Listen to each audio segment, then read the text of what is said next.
그럼 늙은이부터 물에 띄워주마. 동트기 직전 불붙은 지휘선과 선착장 잔해 사이에 젖은 널판 위에서 사공 백진산과 갈고리 칼을 든 위운백이 마주섰다. 첫 칼이 노끝을 감아 당기자 백진산은 거스르지 않고 한 걸음 나가 칼날을 거센 물살로 흘렸다. 위운백이 노를 끌어당기는 동안 수채 창수들은 지휘선의 밧줄을 타고 나루로 건너오기 시작했다. 진연호 밧줄. 부름을 들은 진연호가 장창으로 지휘선과 나루를 잇는 첫 밧줄을 아래에서 힘껏 들어 올렸다. 돌아온 둘째 칼이 노 손잡이를 노리자 오른손 감각을 잃은 백진산은 첫 번째 깊은 숨을 들이켰다. 비웃음을 거둔 위운백이 칼을 짧게 잡고 다시 파고드는 순간 백진산의 다음 선택만이 피난선으로 향하는 마지막 길을 가르고 있었다. 구독과 좋아요는 더 좋은 이야기를 만드는 힘이 됩니다. 그럼 지금부터 시작하겠습니다. 나루 창객 제8권 만곡협의 경고부 제1장 쇠쇠기 수레를 놓친 밤. 초여름 저녁에 비는 만곡협 입구부터 길을 지워버리고 있었다. 석철호는 굽은 산길 아래로 달아나는 수레의 등불을 놓치지 않았다. 쇠퇴를 두른 바퀴가 진창을 찍을 때마다 누런 불빛이 위아래로 흔들렸다. 송진성에서 사흘을 쉬지 않고 쫓은 둑 파괴 수레였다. 그의 왼팔은 붕대로 가슴에 단단히 붙어 있었다. 빗물이 스며들어 천이 무거워졌지만 팔을 풀 수는 없었다. 다리 위에서 얻은 깊은 타박상은 아직 어깨 높이의 움직임을 허락하지 않았다. 철목 장봉 끝에는 짙은 갈색 매듭이 묶여 있었다. 젖은 천 조각이 봉의 흔들림을 따라 짧게 떨렸다. 앞선 수레와의 거리가 20보 안으로 줄었다. 곽다미가 석철호의 오른쪽에서 넓은 대도를 낮췄다. 내가 앞바퀴를 걸겠네. 자네는 뒤를 맡게. 석철호는 대답 대신 길 아래를 보았다. 둑 파괴 수레의 뒷판이 열려 있었다.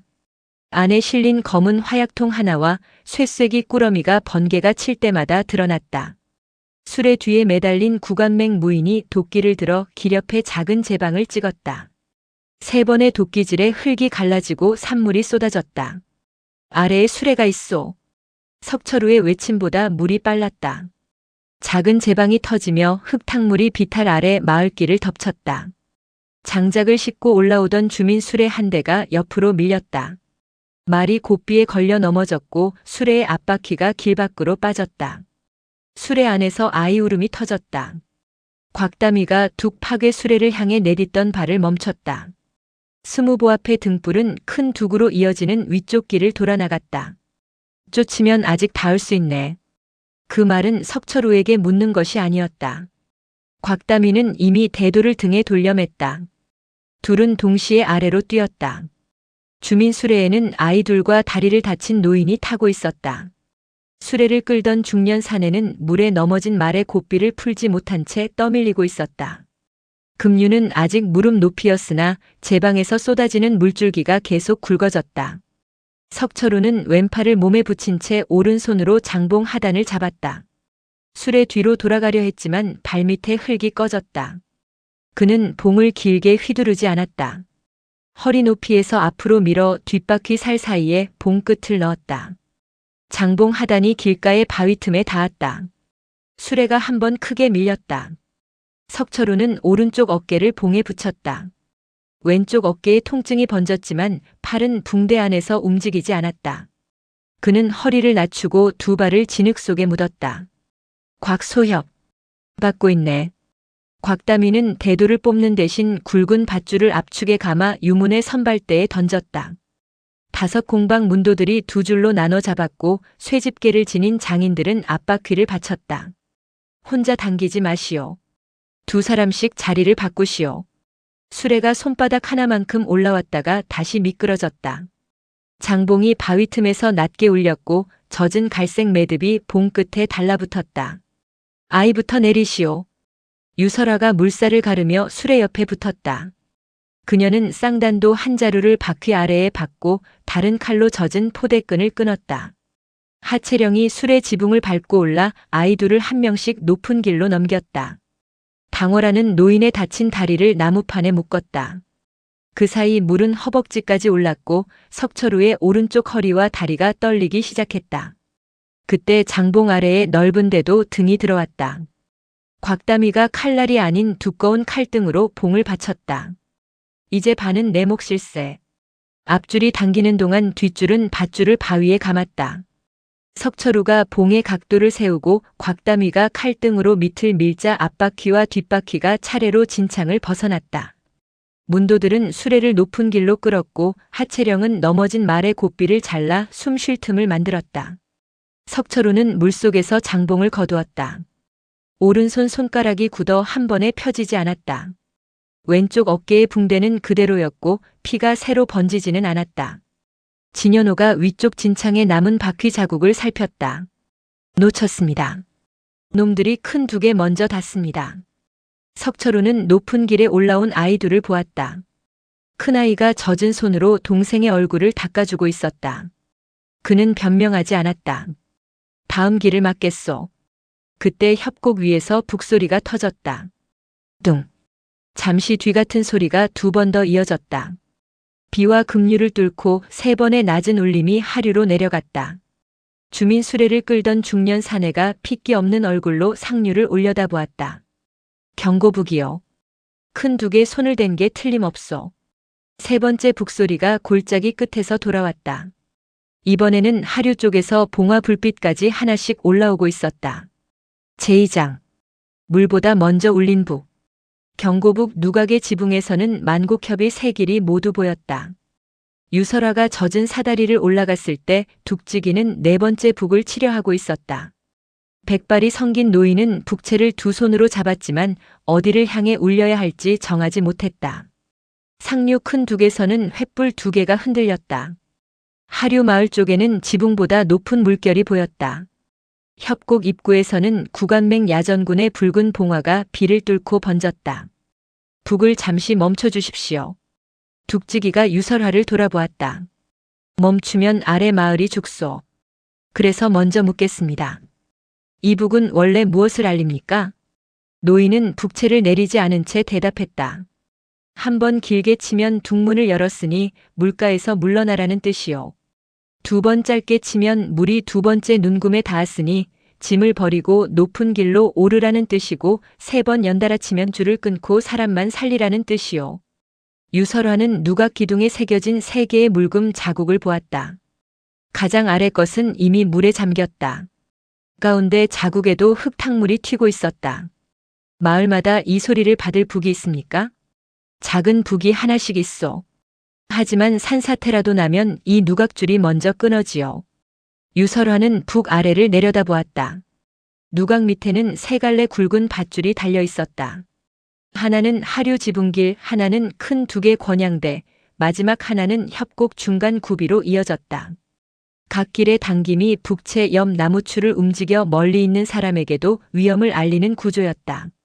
7 제자가 누각 아래에 모였다. 유문에 선발되는 문파별로 젖은 깃발을 따로 들고 있었다. 송진성을 함께 빠져나왔어도 어느 한 사람의 지시 아래 서려는 모습은 아니었다.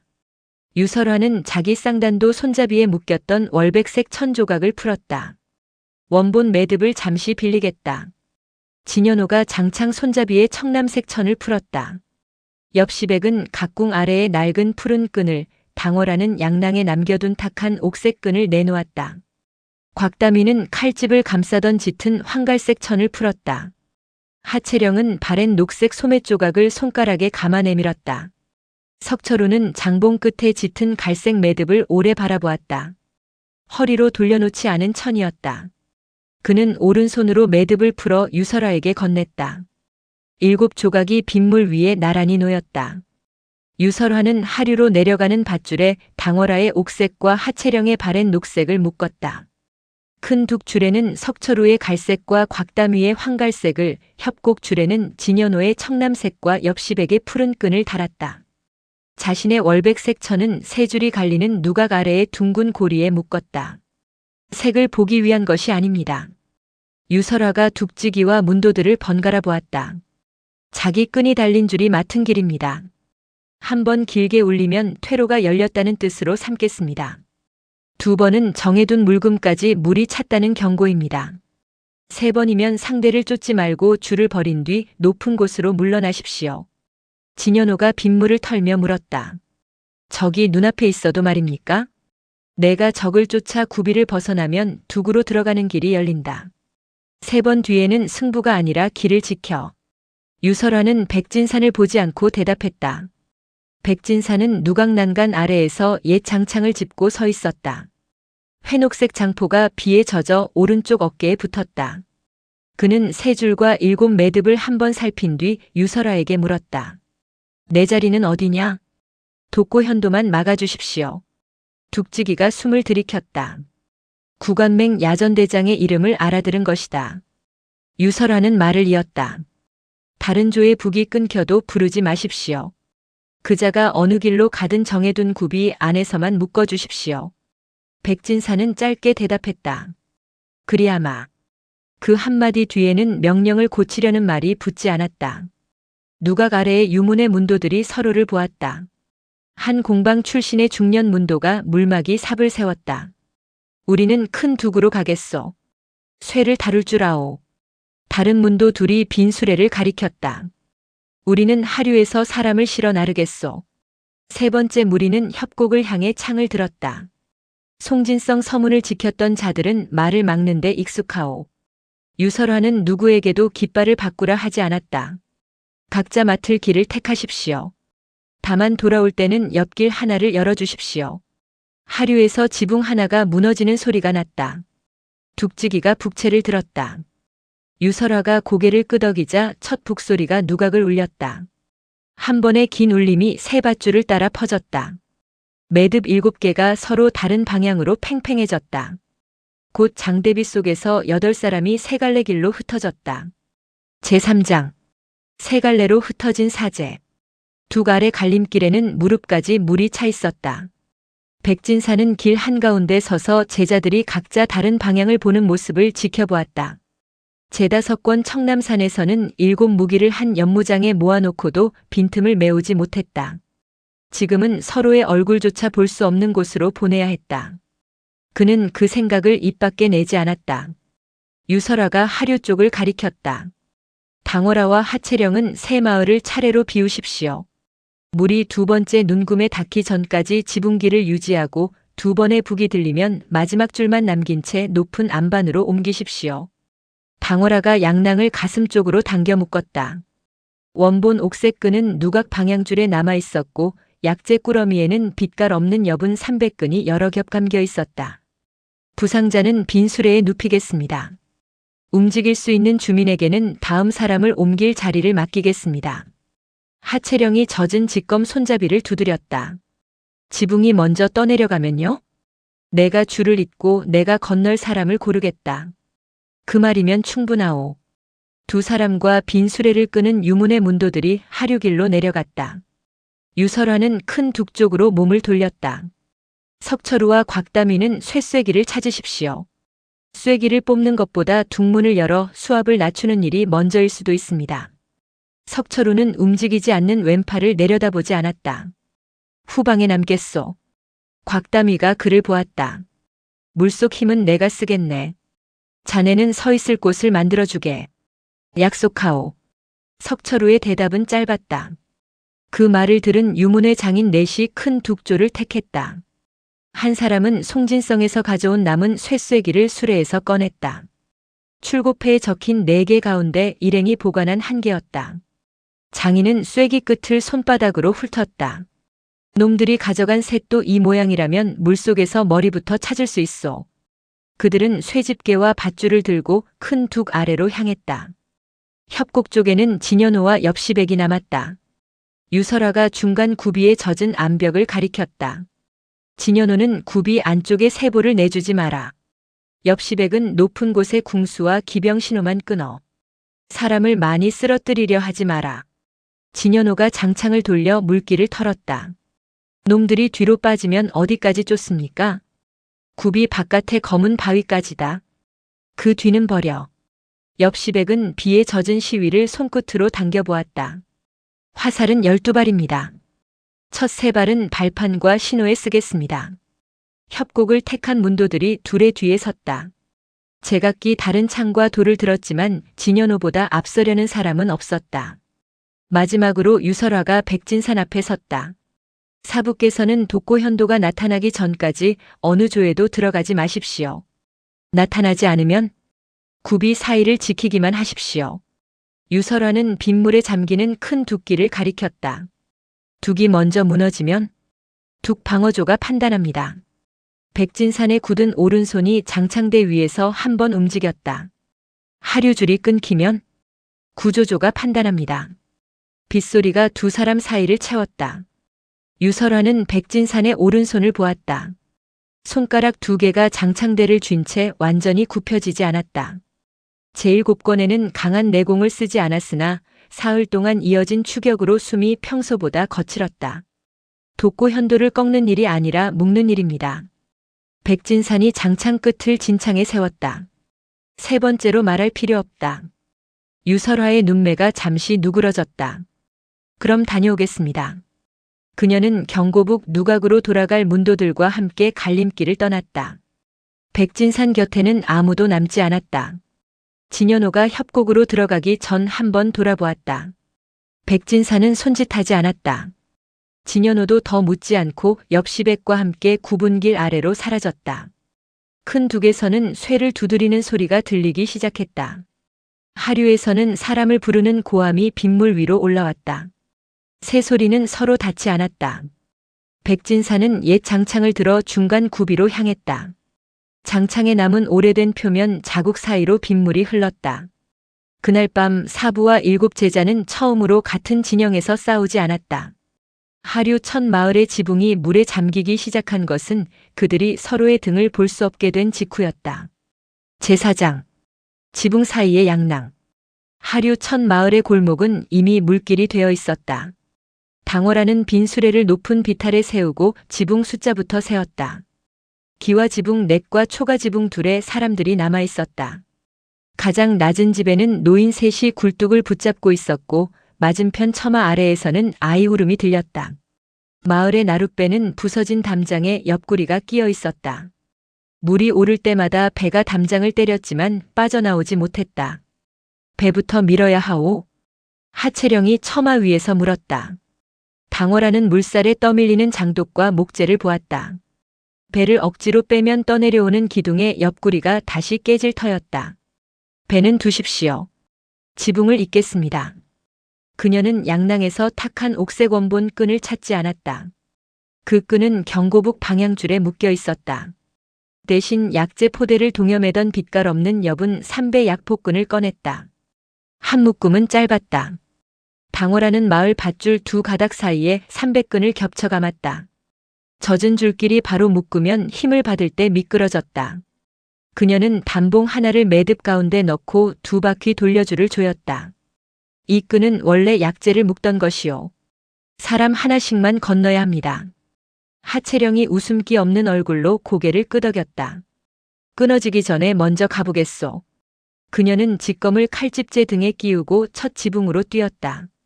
처마 끝이 물에 젖어 부서졌지만 발은 기와 두 장만 밟았다. 세 번째 발은 빨랫줄 기둥에 닿았다. 하채령이 건너편 굴뚝에 밧줄을 감았다. 그때 상류에서 문짝 하나가 떠내려왔다. 당월아가 쌍단봉을 들었다. 문짝을 부수려 하지 않고 한쪽 모서리를 밀어 방향만 틀었다. 떠내려온 나무가 지붕 사이 줄을 비껴 지나갔다. 두 번째 목재는 너무 컸다. 하채령의 직검이 칼집에서 빠졌다. 그녀는 물 위로 검을 눕혀 목재에 엉킨 지붕 새끼줄을 끊었다. 붙잡을 것이 사라진 기둥은 빙글 돌며 빈 골목으로 흘러갔다. 길이 열렸소. 유문의 문도들이 지붕 아래에서 줄을 당겼다. 당월아는 가장 먼저 아이를 줄에 묶었다. 그 다음에는 다리를 다친 노인을 나무판째 올렸다.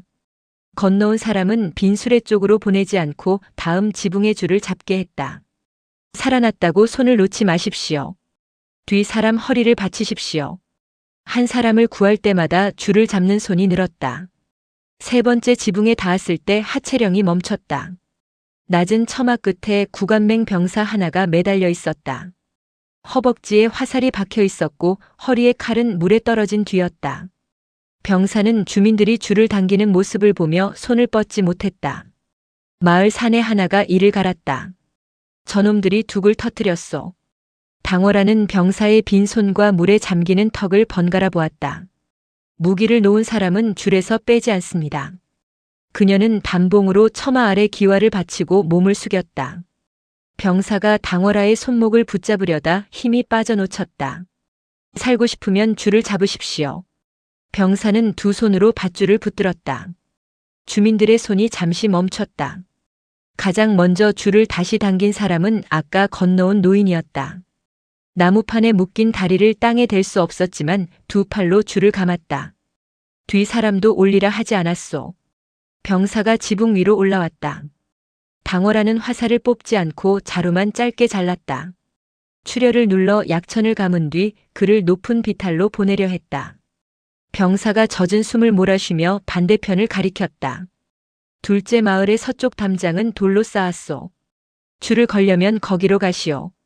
나머지는 흙벽이라 버티지 못하오. 정보는 곧바로 움직임이 되었다.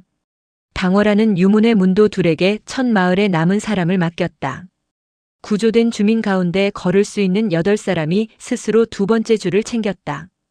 다음 마을로 함께 가겠소. 마을 사내가 말했다.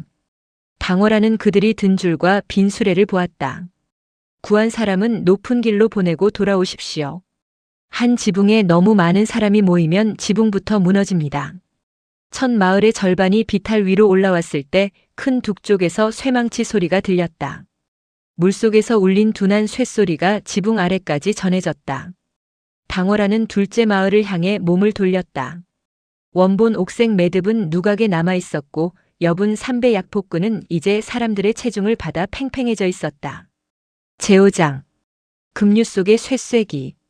큰 둑 하단의 물은 허리 높이에서 소용돌이 쳤다. 석철우는 송진성에서 가져온 남은 쇠쇠기를 물 위로 들어 보였다. 유문의 장인이 쇠기 머리에 난 세 줄 홈을 손가락으로 짚었다. 같은 쇠라면 물속에서도 이 홈이 걸릴 것이요. 둑돌 틈은 세 곳에서 검게 벌어져 있었다. 파괴범들이 가져간 쇠쇠기 셋이 각각 박힌 자리였다. 두 곳에는 기름 먹인 천으로 감싼 방수 화약통까지 밀려 들어가 있었다. 한 통은 심지가 꺼져 있었다. 다른 통에는 밀랍과 기름을 먹인 심지가 물 위까지 이어졌다. 아직 불은 붙지 않았지만 한 번 닿으면 급류 속에서도 탈 물건이었다. 곽다미가 대도를 물속에 넣었다가 바로 거두었다. 칼을 휘두르면 물만 뵐 뿐이네. 석철우는 큰 둑벽을 따라 손을 움직였다. 왼팔은 붕대 안에 있었기에 오른손 하나로 돌틈을 더듬어야 했다. 손끝에 쇠쇠기에 홈이 걸렸다. 그는 장봉을 허리띠 안으로 통과시켰다. 봉의 하단을 둑돌 홈에 넣고 오른손으로 위쪽 각도만 붙들었다. 장봉과 몸 사이에 비스듬한 받침이 생겼다. 내 등을 밟지 마시오. 봉을 밟으시오. 곽다미가 물속의 장봉을 발로 찾았다. 왼쪽 어깨는 쓰지 않소. 석철우가 허리를 둑 쪽으로 붙였다. 급류의 힘이 장봉을 밀었고 장봉은 그의 허리띠와 둑돌 사이에서 더 단단히 끼었다. 곽다미는 그 고정점을 딛고 대도 끝을 첫 쇠쇠기 머리 밑에 넣었다. 넓은 칼날을 베는데 쓰지 않고 지렛대처럼 세웠다. 들겠네. 석철우의 오른손이 장봉을 눌렀다. 곽다미가 대도 손잡이를 아래로 밀었다. 쇠쇠기가 손가락 한마디만큼 빠졌다가 멈췄다. 틈에서 흙탕물이 거세게 뿜어져 나왔다. 석철우의 발이 바닥 자갈 위에서 밀렸다. 유문의 장인 둘이 그의 허리띠 뒤에 밧줄을 걸었다. 다른 둘은 곽다미의 대도 손잡이에 짧은 쇠집게를 물렸다. 한 번에 뽑지 마시오. 석철우가 물을 토하며 말했다. 셋을 세겠소. 하나에는 각도만 세우고 둘에는 하중을 옮기시오. 셋에 뽑으시오. 첫 번째 박자에 장봉이 일어섰다. 두 번째의 대도 등이 둑돌을 눌렀다. 세 번째의 내장인의 밧줄이 동시에 팽팽해졌다. 쇠쇠기가 빠졌다. 검은 쇠덩이가 물 위로 튀자 곽다미가 칼등으로 받아 빈 수레 쪽으로 밀었다. 첫 틈은 아직 벌어져 있었지만 더 넓어지지는 않았다. 석철우는 오른쪽 무릎을 돌바닥에 댔다. 왼쪽 어깨가 욱신거렸으나 팔은 붕대 안에서 들리지 않았다. 화약통을 옮겨야 하네. 곽담이가 첫 번째 통을 가리켰다. 석철우는 장봉을 통 아래에 넣지 않았다. 화약통이 깨지면 물 위에 기름과 가루가 퍼질 수 있었다. 그는 통을 감싼 바깥 밧줄만 장봉 끝으로 걸었다. 곽담이와 장인들이 밧줄을 당겼다. 통이 둑 틈에서 천천히 빠져나왔다. 한 장인이 심지 끝을 물속 지늘게 깊이 눌렀다. 불이 붙지 않은 첫 심지는 완전히 젖었다. 그들은 통을 둑 옆에 빈 저수칸으로 밀어 넣었다. 물길과 떨어진 돌칸이라 혹시 불이 붙어도 둑을 흔들지 못할 자리였다. 남은 두 쇠쇠기는 야전군 궁수들이 내려다보는 바깥쪽에 있었다. 화살 하나가 물을 때렸다. 두 번째 화살이 곽담이의 대도에 튕겼다. 절벽 위로 구간맹 궁수들의 그림자가 늘어섰다.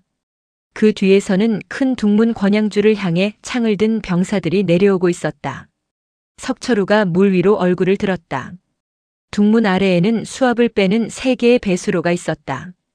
그러나 권양톱니는 돌조각에 걸려 조금도 움직이지 않았다. 쐐기를 먼저 뽑으면 물이 틈으로 몰립니다. 유문의 장인이 소리쳤다. 석철우는 큰 둥문과 남은 화약통을 보았다. 둥문을 열어야 하오. 곽담이가 대도를 어깨에 기댔다. 궁수가 그때까지 기다려주지는 않겠지. 바로 그때 절벽 위에서 시위 소리가 났다. 화살은 물속에 두 사람을 향하지 않았다. 궁수들이 선 젖은 발판에 밧줄 하나가 끊어졌다. 절벽 발판이 비스듬히 기울었다. 협곡 견제조의 두 번째 전장이 움직이기 시작한 것이다. 제6장 9분 길의 두 번째 화살. 엽시백의 첫 화살은 절벽 발판을 매단 밧줄에 박혔다. 빗물을 먹은 밧줄은 완전히 끊어지지 않았다. 그러나 한 가닥이 터지며 발판 오른쪽이 손바닥 하나만큼 내려앉았다. 구간맹 궁수 셋이 사격을 멈추고 암벽에 붙었다. 엽시백은 두 번째 화살을 시위에 걸었다. 만곡협 중간 구비는 말 2마리가 나란히 지나기 어려울 만큼 좁았다. 왼쪽은 젖은 암벽이었고 오른쪽 아래에는 큰 둑으로 떨어지는 급류가 있었다. 진현호는 구비 안쪽의 세보를 지키고 있었다. 야전군 선봉의 장창 넷이 한꺼번에 들어왔다. 진현호는 창을 넓게 돌리지 않았다. 자기 장창을 짧게 쥐고 첫 창대의 가운데를 곧게 찔렀다. 나무와 나무가 맞부딪혔다. 첫 창이 멈추자 뒤에 새 창도 길을 잃었다. 좁은 길에서는 앞사람을 밀어낼 공간조차 없었다. 진현호가 반보 물러났다. 적 선봉이 앞으로 쏠렸다. 그는 다시 같은 직선으로 두 번째 창대를 찔렀다. 회류창처럼 힘을 돌리려 하지 않았다. 짧고 단단한 자기 창새가 구비 가운데 모처럼 박혔다. 2보 남았습니다. 엽시백이 외쳤다. 진현호는 뒤를 보지 않고 대답했다. 한 보는 끝까지 남긴다. 기병 6이 선봉 뒤에서 위쪽 샛길로 돌아가려 했다.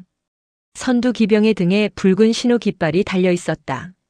깃발이 오른쪽으로 2번 기울면 절벽 궁수는 둑 쪽을, 왼쪽으로 기울면 협곡 안쪽을 쏘도록 정한 신호였다. 엽시백은 기병을 겨누지 않았다. 두 번째 화살이 날아갔다. 화살촉이 깃대를 부러뜨리지 못했지만 깃발 아래의 고정줄을 끊었다. 젖은 붉은 천이 말의 눈앞으로 떨어졌다. 선두말이 놀라 옆으로 돌았다. 뒤따르던 기병들이 좁은 샛길에서 서로 고삐를 당겼다. 우회 속도가 한꺼번에 죽었다. 엽시백은 세 번째 화살을 꺼내며 절벽을 보았다. 기울어진 발판의 궁수들이 암벽 위쪽으로 옮겨가고 있었다. 그들이 세 자리를 잡기 전에 길 하나를 더 끊어야 했다. 위에 7, 샛길에 6입니다. 아래 선봉은 12입니다. 진현호가 숨을 몰아쉬며 웃었다. 좋아. 셈은 내가 하고 앞은 내가 맞는다. 선봉 우두머리가 긴 철창을 내질렀다. 진현호는 창끝을 피하지 않고 자기 창대를 비스듬히 세웠다. 철창이 창대 위를 미끄러졌다. 불꽃이 빗물 속에서 짧게 튀었다. 적의 힘이 그의 어깨로 내려왔다. 진현호의 오른발이 진창 속에서 반보 밀렸다. 그는 발을 되돌리려 하지 않고 왼발을 암벽 뿌리에 붙였다. 두 다리 사이의 거리가 줄면서 창끝이 다시 정면을 찾았다. 짧은 찌르기가 우두머리의 가슴이 아니라 철창 손잡이를 때렸다. 철창이 옆 사람의 창과 부딪혔다. 길이 다시 막혔다. 세 번째 화살은 절벽 궁수가 밟으려던 젖은 나무못을 맞췄다.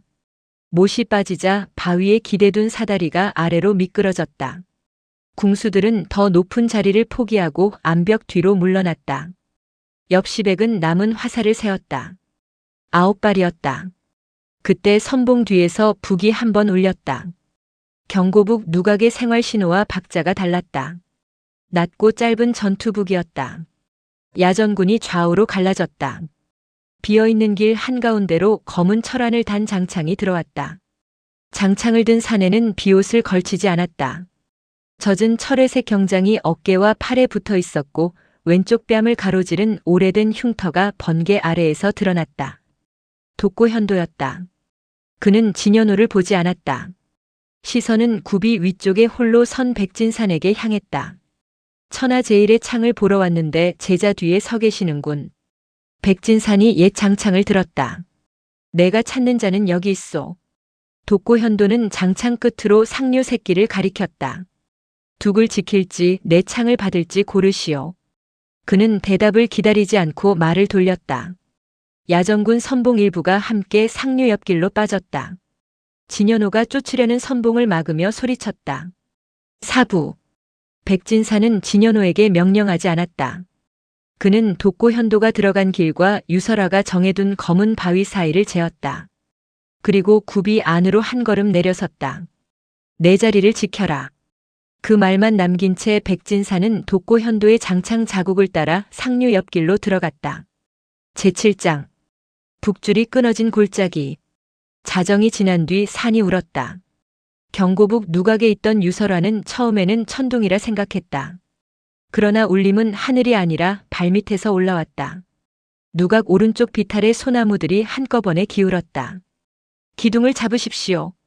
둑지기와 주민들이 북틀에 매달렸다. 젖은 흙이 바위와 함께 쏟아졌다. 산사태는 누각을 비껴갔지만 아래의 세 방향줄을 덮쳤다. 하류로 이어진 줄이 먼저 끊어졌고 큰 둑줄과 협곡줄도 차례로 팽팽해졌다가 어둠 속으로 튕겨나갔다. 북채 옆에 나무추가 제멋대로 움직였다. 둥둥둥. 약속하지 않은 박자가 골짜기에 뒤섞였다. 유설아가 칼등으로 북채 연결줄을 잘랐다. 거짓 신호가 더 내려가기 전에 큰 북을 침묵시켰다. 누각 아래는 진흙과 부러진 나무로 막혀 있었다. 하류길도 둑길도 협곡길도 보이지 않았다. 한 주민이 횃불을 들고 비탈 아래로 내려가려 했다. 매듭을 찾아야 하오. 저줄이 없으면 어느 쪽도 물러날 때를 모르오. 유설아가 그의 어깨를 붙잡았다. 지금 내려가면 사람 하나를 더 찾게 됩니다. 그녀는 난간에 엎드려 끊어진 줄의 위치를 확인했다. 세 줄이 갈리던 둥근 고리에는 월백색 매듭이 그대로 남아 있었다. 하류줄의 끊어진 끝은 누각 아래쪽 오리나무에 감겨 있었고 탁한 옥색과 바랜 녹색 천이 빗물 속에서 나란히 흔들렸다. 큰 둑줄은 맞은편 반달 모양 안반에 걸렸다. 번개가 칠 때마다 짙은 갈색과 황갈색 매듭이 잠깐씩 보였다. 협곡줄의 청남색과 낡은 푸른 매듭도 바위 갈라진 곳에 걸려 있었다. 7원보는 물에 떠내려가지 않았다. 그러나 어느 것도 지금 손이 닿는 곳에 있지 않았다. 유설아는 매듭을 회수하러 사람을 보내지 않았다. 마을 작은 북은 몇 개입니까? 둑지기가 진흙 묻은 얼굴을 들었다. 하류에 셋, 둑 아래에 하나요. 협곡 입구에는 나무판이 2장 있소. 모두 꺼내십시오. 주민들은 누각 창고에서 손바닥 2개만 한 북과 나무판을 꺼냈다. 오래된 북가죽에는 물때가 묻어 있었고 판자 가장자리에는 밧줄을 거는 구멍이 나 있었다. 유설아는 사람들을 세 방향으로 나누지 않았다. 산사태 아래에서 안전하게 갈 수 있는 높은 길만 골랐다. 전투 명령을 전하지 마십시오. 물과 퇴로만 알립니다. 그녀가 작은 북을 들고 한 번 길게 쳤다. 한 번은 높은 길이 열렸다는 뜻입니다. 이 소리를 들은 마을은 사람을 다음 높은 곳으로 옮기십시오. 이번에는 2번 짧게 쳤다. 2번은 물이 정한 눈금에 닿았다는 뜻입니다. 짐을 버리고 마지막 사람을 옮기십시오. 마지막 3번은 치지 않았다. 3번은 줄을 놓고 전원 물러나라는 뜻입니다. 눈으로 물을 확인한 사람만 치십시오. 첫 작은 북이 하류 쪽 높은 길로 내려갔다. 주민 둘은 북을 품에 안고 진흙을 돌아갔다. 북 쪽에는 나무판 하나가 보내졌다. 협곡 입구로 향하는 문도들은 판자를 등에 묶었다. 다른 조의 소리를 못 들으면 어찌합니까? 둑지기가 물었다. 유설화는 묽은 자국을 내려다보았다. 가운데 자국이 거의 잠기고 있었다. 각자 정한 선을 지킵니다. 하류는 2번째 눈금 전까지 사람을 옮기고 두군 권양대가 물에 잠기기 전에 빠집니다. 협곡은 검은 바위 밖으로 적을 쫓지 않습니다. 그들이 그 약속을 기억할까요? 유설화는 산사태 너머의 세기를 보았다. 기억하지 못하면 큰 북도 소용없습니다. 누각의 북은 침묵했다. 대신 하류 첫 마을에서 작은 북이 한 번 울렸다. 잠시 뒤 더 아래의 마을이 같은 박자를 받았다. 소리는 약했고 서로 간격도 달랐다. 그러나 한 누각이 멈춘 뒤에도 골짜기는 완전히 조용해지지 않았다. 그때 큰 둑 방향에서 거친 쇳소리가 올라왔다. 둑문 톱니가 돌에 걸리는 소리였다. 하류에서는 밧줄 하나가 터졌다. 협곡 쪽에서는 야전군의 전투북이 더 가까워졌다. 세 전장은 이제 서로의 위기를 알 수 없었다. 유설화는 월백색 매듭이 남은 누각 기둥에 젖은 손을 한 번 얹었다. 그리고 큰 북이 아니라 작은 북 하나를 들고 산사태 옆에 높은 길로 내려갔다. 제8장. 서로 보이지 않는 새 전장. 새벽 전에 하류 2번째 마을에는 북소리가 닿지 않았다. 당월하는 돌담 위에 새긴 물금만 보았다. 흙탕물은 가운데 자국 아래 손가락 2마디를 남겨두고 있었다. 경고북이 끊겼어도 철수할 때는 아직 아니었다. 반대편 지붕에 주민 5이 남아 있었다. 첫 마을에서 이어온 밧줄은 골목 가운데에서 끊어졌다. 엽은 3배 약폭군으로 이은 매듭이 아니라 낡은 마을 밧줄이 떠내려온 기둥에 쓸려 터진 것이었다. 지붕 위에 여인이 어린아이를 업고 있었다. 노인 둘은 처마 안쪽에 몸을 붙였고 젊은 사내 하나가 기와를 떼어 물살에 던지며 깊이를 재고 있었다. 배를 띄우면 지붕 아래로 빨려 들어갑니다. 유문의 문도가 물살을 보며 말했다. 하채령이 맞은편 돌담을 가리켰다. 저 담장은 버틴다 했소. 첫 마을에서 구한 구간맹 부상병이 비탈 위에 누운 채 고개를 끄덕였다. 그는 화살 맞은 다리를 움직이지 못했지만 어느 벽이 오래된 돌담인지 알려주었다. 담 뒤에 느티나무 뿌리가 있어. 줄을 담에만 걸지 말고 뿌리까지 돌리시오. 당월하는 남은 엽은 약폭군을 살폈다. 사람 5을 모두 건널 길이에는 모자랐다. 먼저 가서 끊어진 줄의 반대쪽을 가져올 수 있습니까? 하채령은 직검을 등 뒤에 비스듬히 꽂았다. 갈 수는 있소. 돌아오는 길은 줄이 생긴 뒤에 묻겠소. 그녀가 돌담 위로 올라섰다. 첫 발은 떠내려온 문짝이었다. 문짝이 기울기 전에 하채령의 발은 처마 끝으로 옮겨갔다. 2번째 처마는 물에 잠겨 보이지 않았다. 그녀는 직검 칼집 끝으로 기와 및 나무살을 찾았다. 나무살이 한 번 휘었다. 하채령은 몸을 낮추고 3번째 지붕으로 뛰었다. 장포 자락이 물에 닿았지만 몸은 빠지지 않았다. 마지막 거리는 2길이 넘었다. 그녀는 허리에 감은 엷은 약폭군 끝을 직검 손잡이에 묶었다. 검을 돌담 넘어 느티나무 쪽으로 던졌다. 직검이 나무 뿌리 사이에 비스듬히 박혔다. 하채령은 끈을 잡고 몸을 날렸다. 발이 담장 모서리에 닿았고 손이 느티나무에 젖은 뿌리를 붙들었다. 줄을 보내시오.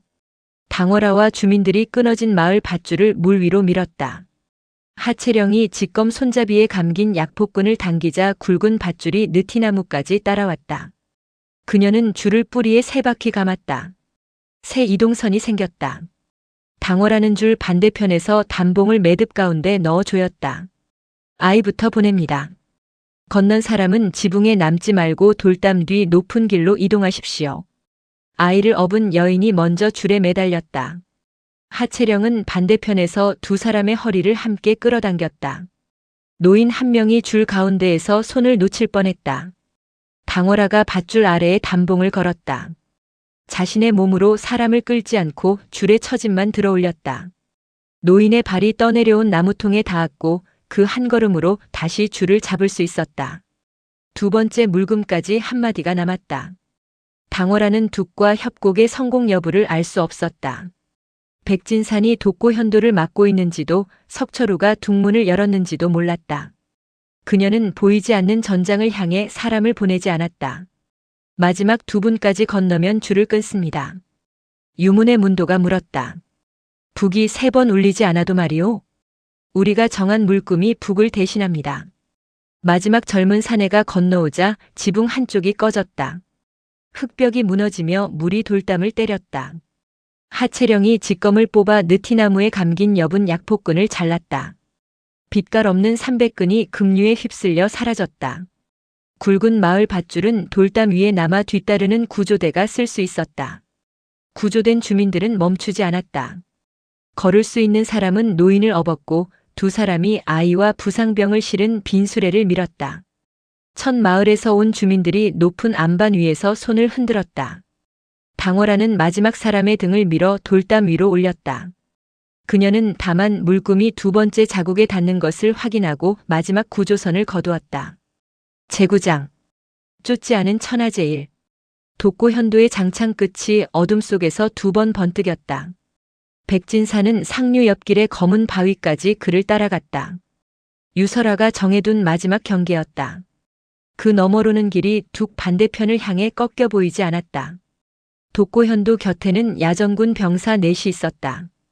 둘은 방수 화약통을 실은 작은 손수레를 밀었고 나머지 둘은 뒤에서 젖은 심지를 감쌌다. 조금만 더 오시오. 독고현도가 장창을 뒤로 당겼다. 이 통을 빼앗으면 큰 둑도 살릴 수 있어. 그가 검은 바위 너머에서 웃었다. 천하제일이 제자와 둑을 버리고 내 뒤를 쫓았다는 말이면 충분하오. 백진사는 대답하지 않았다. 손수레가 검은 바위 밖으로 사라졌다. 그의 오른발이 경계를 넘으려 했다. 오래전부터 몸에 남은 보법은 눈보다 빨랐다. 적장의 등을 보았을 때 따라붙고 승부가 끝나기 전에 거리를 내주지 않는 발이었다. 백진사는 발을 내리지 않았다. 집신 끝이 검은 바위 위에서 멈췄다. 독고현도의 웃음도 장창 끝도 보이지 않게 되었다. 뒤쪽 중간 구비에서는 진현호의 창대가 부딪히는 소리가 들렸다. 옆시백의 화살 소리는 더 뜸해져 있었다. 백진산이 한 구비를 더 넘어가면 야전군 선봉은 두 제자와 큰 둑 사이에 들어갈 수 있었다. 오지 않으면 내가 둑으로 간다. 독고현도의 목소리가 바위 너머에서 울렸다.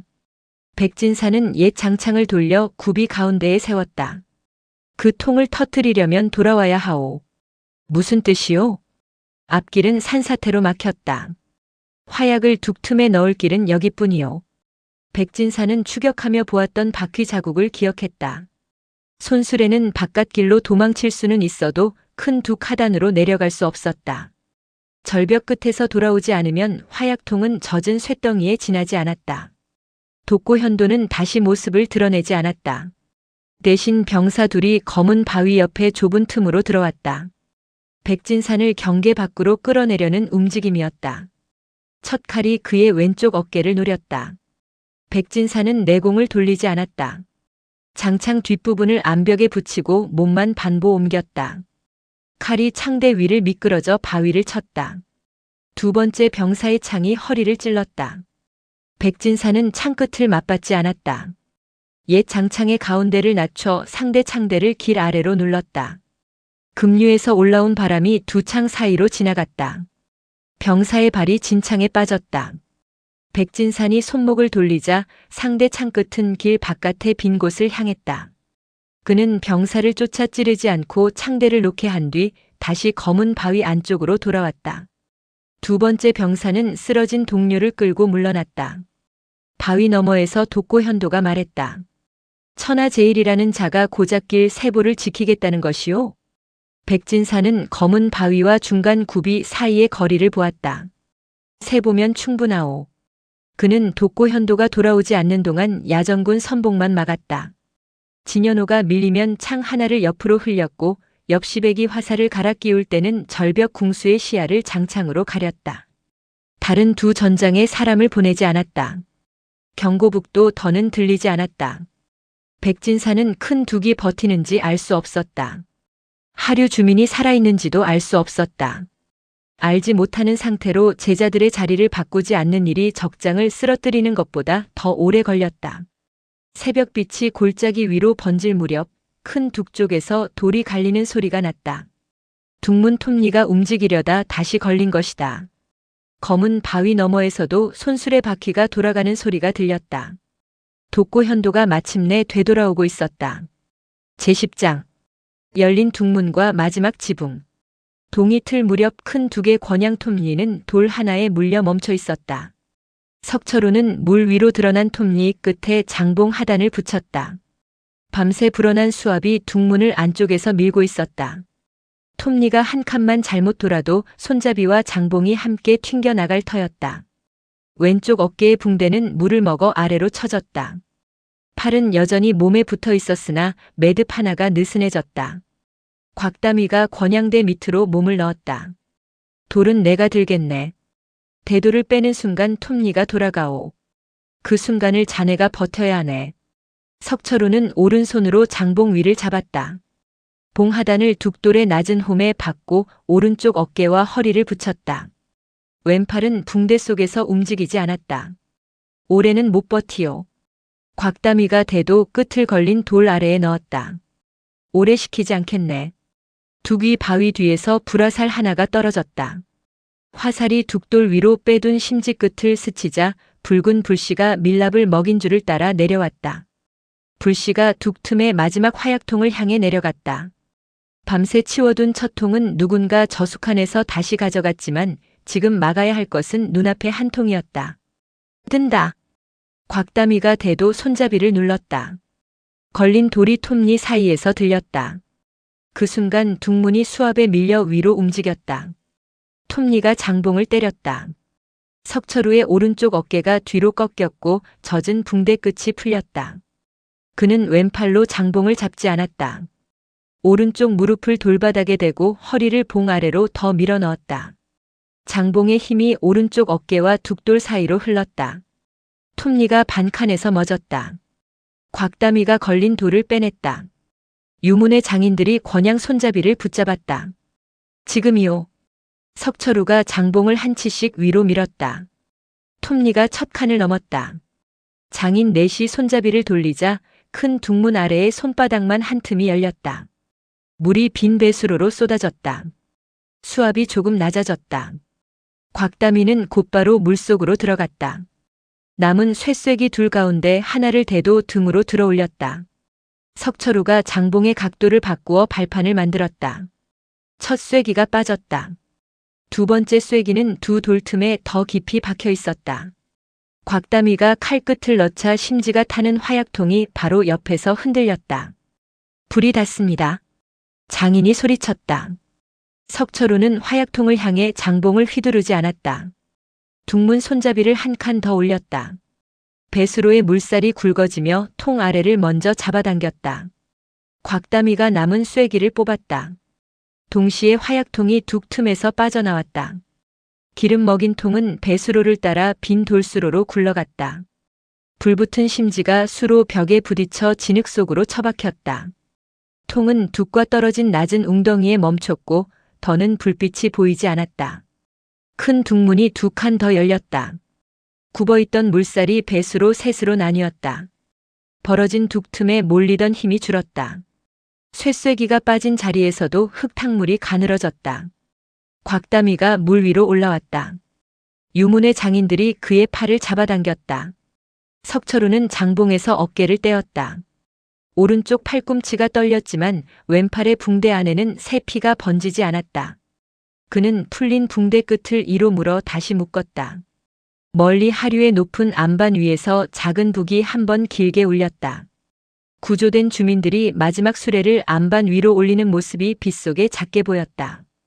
당월아가 수레 뒤를 받쳤고 하채령은 끊어진 줄을 거두고 있었다. 유문의 장인이 둑 아래 나무판을 한 번 힘껏 쳤다. 열린 퇴로의 소리가 하류와 협곡으로 이어졌다.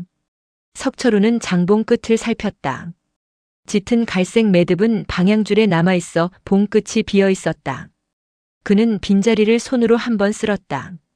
아직 끝나지 않았소. 협곡 중간 구비에서 야전군 북이 울렸다. 독고현도와 철진대가 저수칸에서 되찾은 첫 화약통을 앞세워 돌아오고 있었다. 제11장 구비를 벗어나지 않은 창. 아침에 만곡협에는 빠른 야전군 북과 느린 주민 북이 겹쳤다. 하류의 긴 울림은 주민들이 높은 길에 닿았음을 알렸다. 큰 두 개 나무판도 한 번 울려 둥문이 열렸음을 전했다. 백진사는 두 소리를 들었으나 구비를 벗어나지 않았다. 독고현도는 되찾은 방수 화약통을 작은 수레에 싣고 내려왔다. 첫 심지는 젖어 있었지만 새로 끼운 짧은 심지에는 이미 불이 붙어 있었다. 철갑 조각을 덧댄 철진대 20명이 그의 뒤에서 앞뒤 창의 틈을 메웠다. 진현호는 백진산 왼쪽에 섰다. 구비 안쪽 한 보는 남겼습니다. 엽시백은 젖은 바위 위에서 화살 4발을 손가락 사이에 끼웠다. 절벽 궁수는 물러났습니다. 기병 신호수 둘이 뒤쪽에 남았습니다. 백진사는 두 제자를 보지 않았다. 너희 자리를 지켜라. 독고현도가 술의 손잡이를 철진대 앞줄에 묶었다. 결국 여기서 기다렸군. 돌아올 줄 알았소. 그럼 이것도 보았겠지. 독고현도가 장창으로 수레를 밀었다. 화약통이 굽이 아래로 굴러오기 시작했다. 앞에서 막으면 터지고 옆으로 피하면 철진대가 큰 두끼를 차지할 움직임이었다. 진현호가 앞으로 나가려 했다. 백진산의 장창대가 그의 앞을 막았다. 수레가 아니라 앞줄의 거리를 잡아라. 진현호는 한 호흡 늦게 멈췄다. 그리고 자기 장창을 곧게 뻗어 철진대 선두의 창대 둘을 한꺼번에 눌렀다. 넓게 흘리지 않고 세보의 거리를 고정했다. 엽시백의 화살이 날아갔다. 첫 화살은 병사의 몸을 피하고 수레 뒤에 묶인 지휘 깃줄을 끊었다. 철진대 뒷줄이 전진 박자를 보지 못해 반 박자 늦었다. 그 틈에 독고현도가 백진산에게 달려들었다. 검은 철안이 달린 장창이 빗물을 가르며 내려왔다. 창의 무게중심이 앞에 쏠려 있어 한번 속도가 붙으면 정면에서 막기 어려웠다. 백진산은 첫 번째로 깊은 숨을 들이켰다. 단전의 열기가 허리로 오르자 그는 굳은 오른쪽 어깨 앞에서 흐름을 꺾어 왼손과 창대 가운데로 옮겼다. 창대를 독고현도의 장창 안쪽에 붙이고 암벽 쪽으로 한 발 옮기자 적장이 밀던 힘이 반원을 그렸다. 검은 철환이 암벽을 때리며 돌가루와 빗물을 쏟았다. 첫 호흡이 끝났다. 백진산의 오른손 감각이 흐려지고 손가락 2개가 굳었다. 그는 창대 뒷부분을 땅에 찍어 독고현도의 두 번째 공격을 비껴냈지만 그 사이 화약수레가 굽이 가운데까지 내려왔다. 심지의 불이 통 입구에 가까워졌다. 철진대 앞줄이 진현호의 장창을 밀어냈다. 진현호의 집신이 진흙 속에서 한보 미끄러졌다. 사부 수레가 갑니다. 엽시백이 두 번째 화살을 놓았다. 화살은 수레를 끄는 밧줄 하나를 끊었지만 나머지 줄이 남았다. 수레가 옆으로 기울며 더 빠르게 내려왔다. 백진사는 두 번째 숨을 들이켰다. 가슴 안쪽이 조여왔다. 백진사는 내공을 완전히 한 바퀴 돌리지 않고 오른쪽 어깨 아래까지만 끌어올렸다. 장창 가운데를 수레 손잡이 밑에 넣어 독고현도가 누르는 힘을 받은 뒤 젖은 암벽 쪽으로 3걸음을 옮겼다. 수레가 따라 돌며 한쪽 바퀴를 배수홈에 빠뜨렸다. 화약통이 수레에서 굴러나왔다. 통은 젖은 암벽을 때리고 진흙 웅덩이에 떨어졌다. 바위에 눌린 심지의 불꽃이 빗물 속에서 꺼졌다. 두 번째 호흡도 끝났다. 백진사는 세 번째 숨을 끌어올리지 않았다. 오른팔 감각은 돌아오지 않았고 숨은 목 아래에서 막혔다.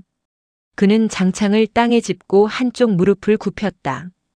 독고현도가 빈 수레를 넘어 백진산에게 다가왔다. 이제 두 사람의 승부만 남았소. 진현호의 장창이 두 사람 사이에 들어왔다. 아닙니다. 진현호는 독고현도의 가슴을 찌르지 않았다. 검은 철환이 달린 장창의 가운데를 배수홈에 눌러 고정했다. 독고현도가 창을 뽑으려 했지만 젖은 홈과 진현호의 직선 창세가 무게를 붙들었다. 엽시백의 세 번째 화살은 야전군 뒤쪽의 퇴각 북채를 끊었다.